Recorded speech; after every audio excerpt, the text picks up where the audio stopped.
Hola, bienvenidos a la presentación, inicio y planificación del proyecto, actividad 3 de la guía 1 del programa Técnicas de Programación y Control de Proyectos. En las siguientes diapositivas hablaremos de los beneficios de la elaboración del acta de constitución del proyecto, la cual se define como el documento emitido por el patrocinador del proyecto, quien es el que autoriza de manera formal su existencia.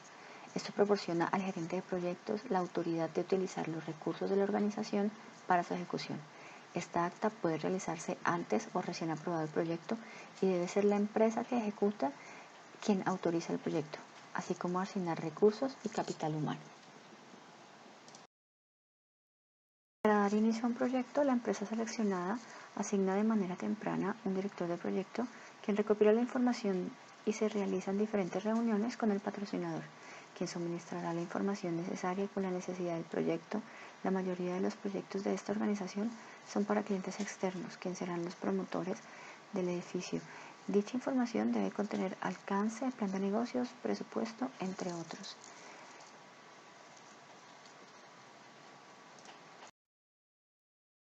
Los interesados son parte fundamental y pueden influir sobre el éxito o fracaso.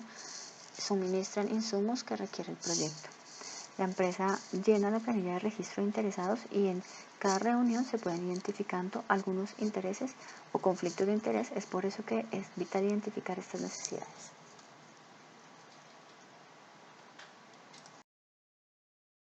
Este proceso se lleva a cabo una única vez o en puntos predefinidos del proyecto.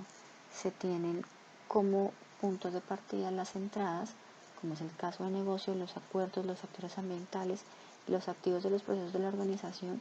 Como herramientas y técnicas se tiene el juicio de los expertos, la recopilación de datos, las habilidades interpersonales y las reuniones. Como salida se tiene el acta de constitución del proyecto y el registro de los supuestos. El caso de negocio aprobado es el documento de negocio más común utilizado para crear el acta de constitución del proyecto. Proporciona la información necesaria desde una perspectiva de negocio para determinar si los resultados esperados del proyecto justifican la inversión. Se utilizan para la toma de decisiones por parte de la dirección o ejecutivos de nivel superior. También existen los acuerdos que establecen para definir las intenciones iniciales del proyecto y pueden tomar forma de contratos, que es lo que sucede en la organización seleccionada. Los proyectos están alineadas con la metodología del PMI establecida en la guía. No es necesario esperar a que culminen todas las entrevistas con los interesados para comenzar con la información que pueden dar los expertos.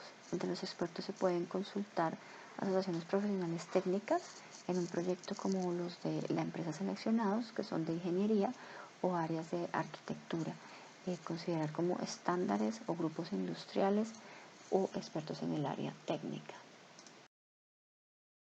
El propósito del proyecto y definir los objetivos hacen parte de una base sólida para la actividad de constitución del proyecto, así como describir la forma en que se va a trabajar y cómo serán los entregables. Deberá definir la estructura organizacional del proyecto. Para esto se debe listar a clientes interesados y a todo su equipo, definir así cómo llevará a cabo cada una de sus funciones y roles dentro del proyecto, cómo será la gestión de las comunicaciones y cómo serán las responsabilidades, líneas de reporte, entre otros. El cliente en la organización seleccionada es quien recibe el inmueble luego de haber pasado por exhaustivas aprobaciones de entregables tanto de planeación y normatividad como en diseño o construcción. Por otra parte, los interesados pueden ser tanto externos, por ejemplo el gerente financiero, o externos, que puede ser alguna entidad distrital.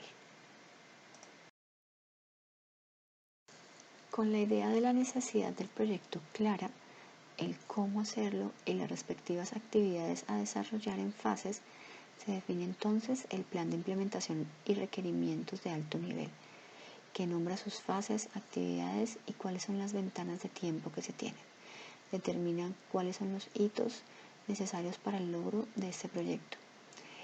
En el caso de la organización, un ejemplo sería la ejecutoria de una licencia de construcción. Es un hito muy relevante para la ejecución del proyecto. Se tendrán así las premisas, cuáles serán los recursos preasignados un cronograma y un presupuesto.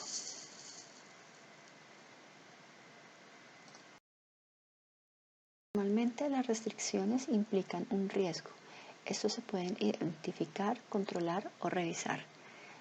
No realizar una adecuada interventoría con una organización externa, no llevar un control al cronograma o presupuesto, no satisfacer las necesidades tecnológicas, no tener una adecuada planeación en los estudios y diseños, son riesgos de alto nivel. Se identifican al momento del inicio del proyecto, deberán definir la posible causa y su efecto en términos de alcance y costo. Asimismo, se debe hacer un control de estos riesgos durante la ejecución del proyecto.